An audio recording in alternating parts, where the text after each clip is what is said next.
Bruce, sitting in a budget guest house in Canggu, Bali, watches the sunset through a cracked window. I lost everything in Thailand. $248,000. 9 years of my life.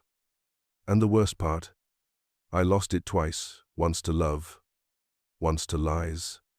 9 years. 9 years believing I'd found a second chance at happiness after my first wife died. I'm 67 now, living on $900 a month in Bali because I can't afford to go home. Can't afford to face my kids and admit what happened. Thailand taught me this. Grief makes you vulnerable, and there are people who can smell that vulnerability like blood in the water. 2015. I was 58. Australian. Just 3 years after watching my wife Sarah die from breast cancer. I had $250,000 in savings. My military pension paid $3,200 monthly. If I'd stayed in Brisbane, kept it simple, I'd be comfortable right now. Losing Sarah after 32 years broke something in me. We had 2 grown kids. After the funeral, after everyone stopped calling, I sat in our house surrounded by her things and felt like I was drowning. My mate Greg had retired to Pattaya 2 years earlier. He kept emailing. "Mate, you're wasting away there. Thailand's cheap, the weather's brilliant, and you need a fresh start." I thought he was exaggerating. I'd visited Thailand once in the 90s, a military leave trip. I remembered the warmth, the affordability, the ease of everything. After Sarah, I needed somewhere that didn't remind me of her. March 2015, I arrived in Bangkok. The heat hit me like a wall, but it felt like waking up. The city buzzed with energy, tuk-tuks weaving through traffic, street food vendors on every corner, temples glittering gold in the sun. I rented a studio in a quiet soi off Sukhumvit for 12,000 baht, $350 monthly. I was spending maybe 1,500 a month total, living better than I had in Brisbane. If I'd kept it simple, none of this would have happened. But I was thinking about companionship, about not being alone anymore. Then I met her. I'd been in Thailand 4 months when I met her. I'd moved to Udon Thani after Greg told me it was cheaper, quieter, more real Thailand. I was eating at a small restaurant near my apartment, one of those open-air places with plastic chairs and a rotating fan. Chanida was 32, working as a server. She was different from the Bangkok women, no heavy makeup, no tight clothes. She wore a simple shirt and jeans, had her hair pulled back. When she smiled, it reached her eyes. I ordered pad kra pao. She approached when I struggled with the menu. "You want spicy?" she asked. Her English was basic but clear. I smiled. "Not too spicy." She laughed, a genuine warm sound. Over the next week, I kept coming back. She'd sit with me between customers, practicing her English. She told me about her life. She was from a village outside Udon Thani. Her parents were farmers, poor, struggling. She'd been married to a Thai man who died in a motorcycle accident 3 years earlier, leaving her with a 6-year-old daughter named Pim. She said, "Send money to my mother. Take care of Pim. Very hard alone." Chanida wasn't like the bar girls I'd heard about. She didn't ask for anything. She seemed genuinely interested in me and my stories about Australia, my military service, my life. I know what you're thinking, but with her, it felt different. She had responsibilities, a child, a real life. I thought she was genuine. 2 weeks in, her daughter got sick. Chanida looked worried when she told me, "Pim need doctor. I don't have money right now." She didn't ask directly, just stated the problem. I gave her 2,000 baht, $60. She cried, tried to refuse. "Too much," she said. I insisted. If this was real, then helping her child was the right thing to do. She paid me back. 2 weeks later, that convinced me she wasn't a scammer. Over the next 3 months, we became inseparable. I felt alive again for the first time since Sarah died. I gave Chanida 15,000 baht monthly so she could quit the restaurant and spend time with Pim. By month 6, I knew I wanted to marry her. I was wrong about what that would cost me. Over the next year, life felt like I'd been given a second chance. Chanida and I fell into a routine: mornings at the market, afternoons with Pim, evenings cooking together at my apartment. My pension covered everything comfortably. Rent was 10,000 baht. Food another 8,000. Janida's allowance 15,000. I was spending about 45,000 baht monthly, $1,300, still saving 1,600 a month. Then Janida's mother got sick. She need medicine, Janida said, showing me a hospital bill, 15,000 baht. I didn't want to say no. If I refused, what kind of man would I be? But this was on top of everything else. I gave it. Her mother needed help, that's what family does. Looking back, this was the test. I passed. She learned I'd always say yes. By early 2017, we were talking marriage. I asked her one evening at sunset by the lake. She cried, said yes immediately. Her family was thrilled. A foreigner, son-in-law meant security. Then came sinsot, the bride price. My family, traditional, Janida explained. Need sinsot for wedding. Show respect. For those who don't know, sinsot is money given to the bride's family, supposedly a cultural tradition. Canada's family wanted 300,000 baht, $90,000. I was shocked. 90,000 for what? To prove I could afford her? I negotiated. We settled on 500,000 baht, displayed at the wedding, $45,000 actually paid. Her family promised half would be returned after. It never was. May 2017, we married in her village. The ceremony was beautiful, traditional Thai. Monks chanting, her whole village attending. The wedding cost another 60,000 baht, decorations. Food for 200 people. Gifts for monks. I paid everything. At this point, I'd spent $85,000. Initial help and allowances, 25,000. Sinsot, 45,000 wedding, 15,000. Total, $85,000. I had 165,000 left. Still comfortable, but the burn rate concerned me. I thought marriage would mean stability, that the asking would stop. I was wrong. This was just the beginning. The first 2 years passed in a blur of family obligations and escalating expenses. We moved to a larger apartment, 3 bedrooms, so Pim could have her own room. Rent jumped to 18,000 baht, $520 monthly. Monthly expenses became rent, 18,000 baht.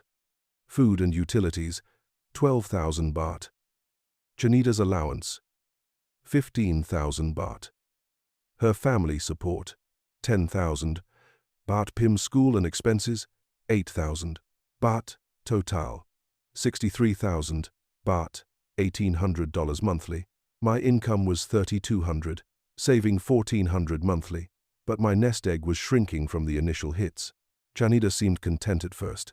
She took care of Pim, managed the household, smiled when I came home. One day she saw a phone in a shop window. Latest Samsung, 25,000 baht, $700. My phone, very old, she said. I bought it. It was only $700, right? Looking back, that phrase destroyed me. It's only dozens of times over the years. 3 months later, her father got sick. Needed surgery. 80,000 baht, $2,300. Janida cried when she told me. If he die, I never forgive myself. I sent the money. Her father was family now, what else could I do?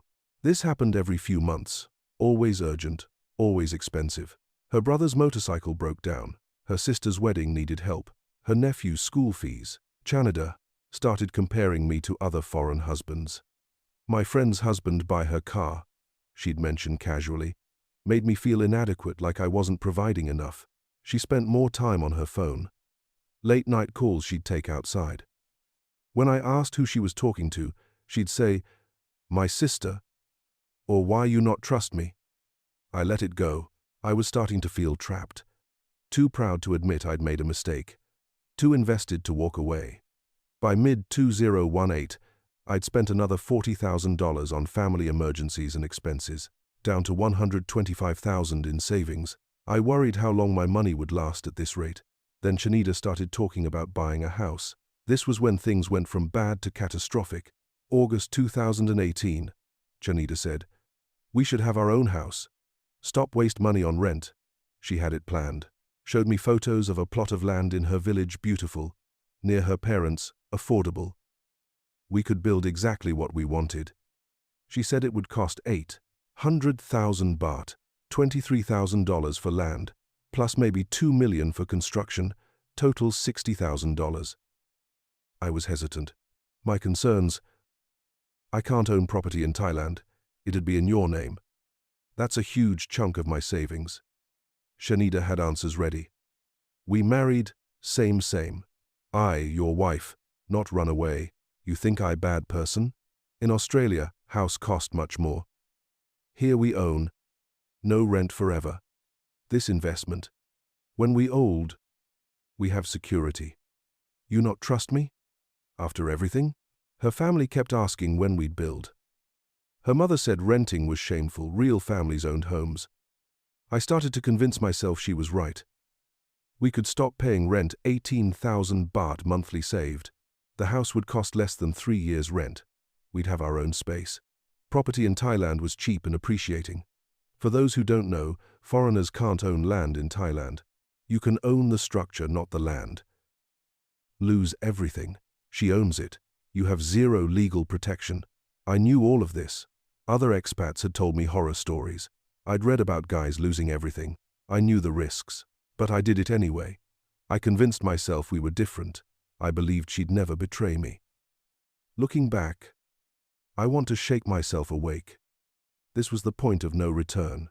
Over the next 4 months, we bought land in her name and hired builders, her cousin's company. The original 60,000 became 90,000 because Kanida wanted better materials, bigger rooms, a proper kitchen. Her family kept suggesting upgrades. That added cost. When we signed papers, everything was in Thai. Her family handled the transactions. I wasn't included in the actual legal process, just the one paying. I gave Chanida $90,000 in installments. Never saw detailed receipts. Money disappeared into fees and materials and labor. By March 2019, the house was complete. I'd spent $90,000, down to $35,000 in savings, 14% of what I'd started with. When we moved in, I felt proud. The house was beautiful, 3 bedrooms, modern kitchen, garden for Pim. Chanida seemed happy, posted photos everywhere, showed off to her family. I thought, now we can settle down. Now she'll be satisfied. I was wrong. Within months, her attitude changed. 6 months after moving into the house, Chanida started getting sick. At first, it seemed minor. Fatigue, weight loss, stomach pain. She went to the local clinic. They said stress, gave her vitamins. But she got worse. By late 2019, she was exhausted all the time, barely eating. I insisted we go to a real hospital in Udon Thani. The tests took 2 weeks. When the doctor called us in, his face was grave. Stage 3. Stomach cancer. The words didn't register at first. Chanida started crying. I sat frozen, trying to process. The doctor explained. Aggressive, needed immediate treatment. Chemotherapy, possible. Surgery, expensive. Cost estimate, 1.2 million baht, $35,000. Maybe more depending on how she responded. I didn't hesitate. Do whatever it takes. Money doesn't matter. I meant it. Despite everything, the expenses, the doubts, the strain, I loved her. She was my wife. I couldn't let her die. Treatment started immediately. Chemotherapy every 3 weeks, hospital stays, medications, special diet, private room so she'd be comfortable. Chanida suffered terribly. Hair fell out, constant nausea, weight dropped to nothing. Some days she couldn't get out of bed. Pim was terrified. I tried to stay strong for both of them, but watching Chanida waste away destroyed me. Her family was there constantly, mother, sisters, cousins. They helped care for her, which I appreciated, but they also had endless needs. We need money for gas to visit hospital. Chanida needs special food, very expensive. Traditional medicine might help cost 20,000 baht. I paid everything. I couldn't say no while my wife was dying. Over 8 months of treatment, I spent $38,000, hospital and chemotherapy, 28,000 medications, $4,000. Family support and expenses, $6,000. I was down to negative $3,000. I'd drained my savings and borrowed $8,000 from my daughter back in Australia. My pension barely covered our living expenses. I was financially underwater, but what choice did I have? January 2020. Chanida's doctor said the treatment wasn't working. The cancer had spread, maybe 6 months left. We brought her home. Hospice care. Her family moved in to help her mother, her sister Sumali, rotating cousins. Chanida deteriorated rapidly. By March, she couldn't walk. By April, she was bedridden, barely conscious. COVID hit Thailand. Everything shut down. Borders closed. I couldn't even leave if I wanted to. The 15th of May 2020. Chanida died at home, surrounded by family. I held her hand at the end. Despite everything that would come later, in that moment, I grieved, genuinely. She'd been my companion for 5 years. I'd loved her. The funeral cost another 40,000 baht, $1,100. Traditional Thai funeral, 3 days, monks, cremation. Her family insisted on doing it properly. I borrowed more money from my daughter. After the funeral, I was numb, grieving, alone again. Her family stayed in the house. They were grieving too. I understood. I thought that was it. I'd lost my savings and my wife, but at least it was over. I was so fucking wrong. 3 weeks after Chanida's funeral, her sister Sumali approached me. "Bruce, we need to talk about the house." I was sitting in the living room, staring at nothing, still in a fog of grief and exhaustion. Sumali sat down, her face serious. "You know the house is in Chanida's name, yes?" "Of course, I paid for it, but legally it's hers." Was hers. Now she gone. House belonged to family. By Thai law, property go to blood relatives. My stomach dropped. "What are you talking about?" Sumali's voice was calm, rehearsed. "Chanida had daughter. Pim. Inherit house. But Pim, only 11 years old, cannot manage property. So family must manage for her. I built this house. I paid $90,000 for it. But your name not on paper. Thai law very clear. Foreign husband cannot own land. You know this. This house for Thai family now. You can rent somewhere. Move out? This is my home." Sumali's expression hardened. "This not your home. Your name not on anything. You just live here because Chanida let you. Now Chanida gone. You have no right." I couldn't believe what I was hearing. "I just buried my wife 3 weeks ago. You're kicking me out of the house I built. We give you 1 month. You find new place. Family need to take care of Pim properly." She stood up and walked away. I sat there, shaking, unable to process. Chanida's mother and other sisters avoided eye contact. They'd clearly discussed this as a family. That night, I went through everything: paperwork, documents, receipts. Every single property document was in Chanida's name. Thai language. Her signature. I had bank transfer records showing I'd paid $90,000. But nothing proving ownership. Nothing giving me any legal claim. I was legally homeless in the house I'd built. The next day, I went to a lawyer in Udon Thani, an expat lawyer who handled cases like mine. He looked at my documents for 10 minutes. Then he shook his head. "You have no legal standing. The house was in your wife's name. Upon her death, it passes to her legal heirs, her daughter, then her family. You're not a blood relative. Thai courts will never side with you. I paid for everything. Doesn't matter. You gifted the money to your wife. Sue for reimbursement, but you'd spend years in Thai courts, spend thousands more, and almost certainly lose." "So I just lose everything?" He nodded. "I see this constantly. Foreign men building houses for Thai wives, everything in her name, then relationships end or she dies, and the family takes everything. You have zero protection." I walked out of his office feeling hollowed out. Everything I'd worked for $90,000. 2 years of planning and building, gone. Just gone. But it got worse. 2 days later, Sumali approached me again. "Bruce, There is problem with house papers. What problem? When Chanida build house, she borrow money from family. She owe family 250,000 baht, $7,000. This debt must be paid before family can transfer house to Pim properly. I stared at her. That's bullshit. I paid for everything. Chanida never borrowed money. Sumali pulled out papers, Thai language, Chanida's signature. This paper show he was wielded. Debt. Family lend money for construction. Now Chanida gone, you must pay debt. You are husband responsible for wife's debt by law. Let me see that. I took the document to the lawyer the next day. He examined it. This appears to be a legitimate debt document under Thai law. It shows your wife borrowed money from her family with the house as collateral. If the debt isn't paid, they can claim the house to settle it. But I paid for the house. She didn't need to borrow anything. Can you prove that?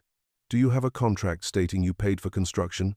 Do you have receipts showing payment directly to builders? I didn't. I'd given Chanida the money. She'd handled everything. Her cousin's company did the build, no formal receipts, just handshake agreements. The lawyer sighed. They've set this up cleverly. Even if this debt is fabricated, you'd need to prove it in Thai court. You'd need Thai lawyers, Thai translators, face a Thai family with local connections. You'd lose.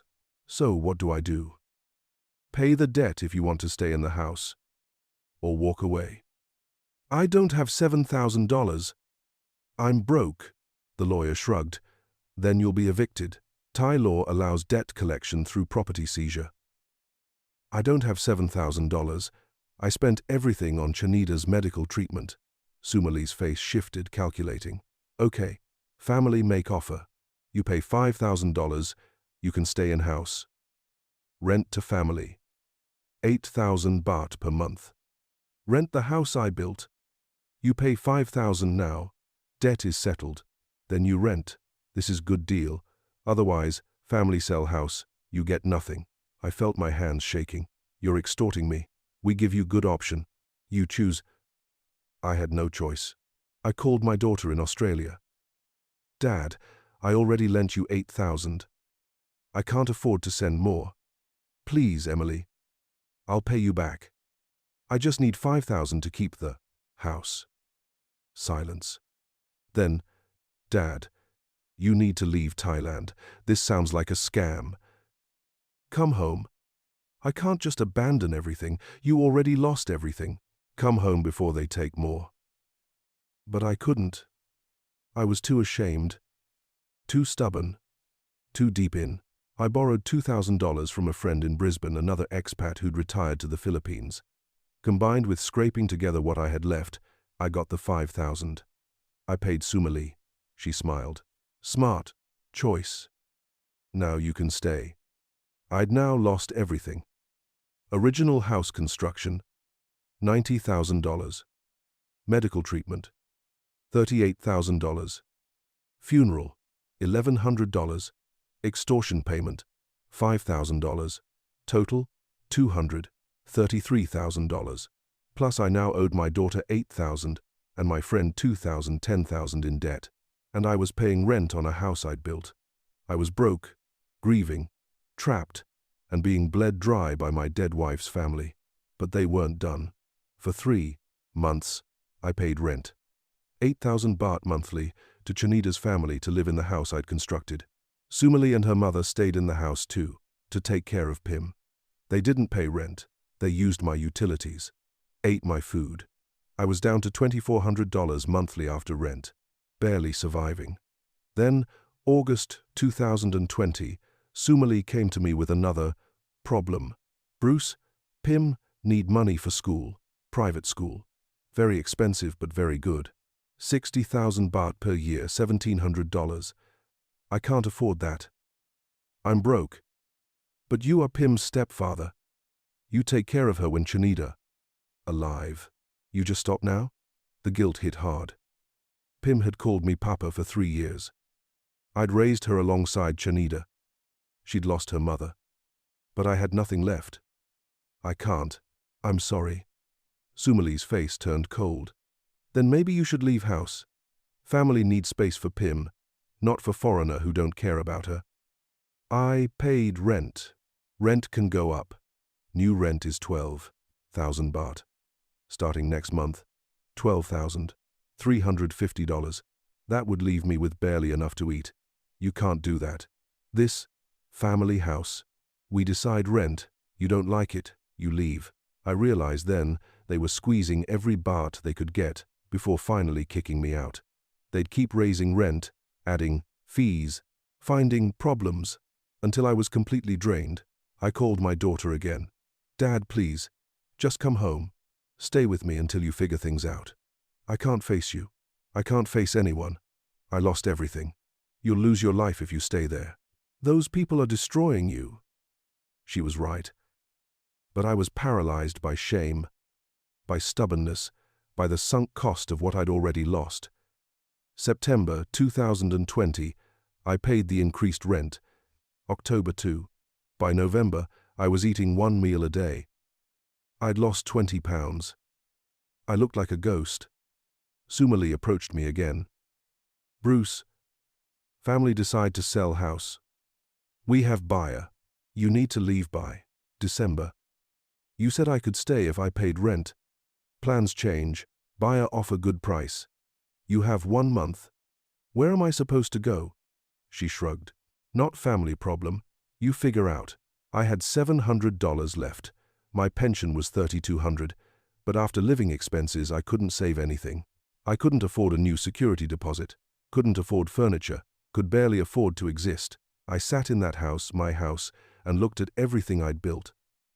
The kitchen I'd designed, the bedroom where Chanita had died, the garden where Pim used to play, all of it taken from me. I finally understood what Thailand really was.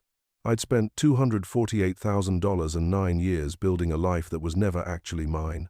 I'd been an ATM with feelings, a walking wallet they drained until there was nothing left to take.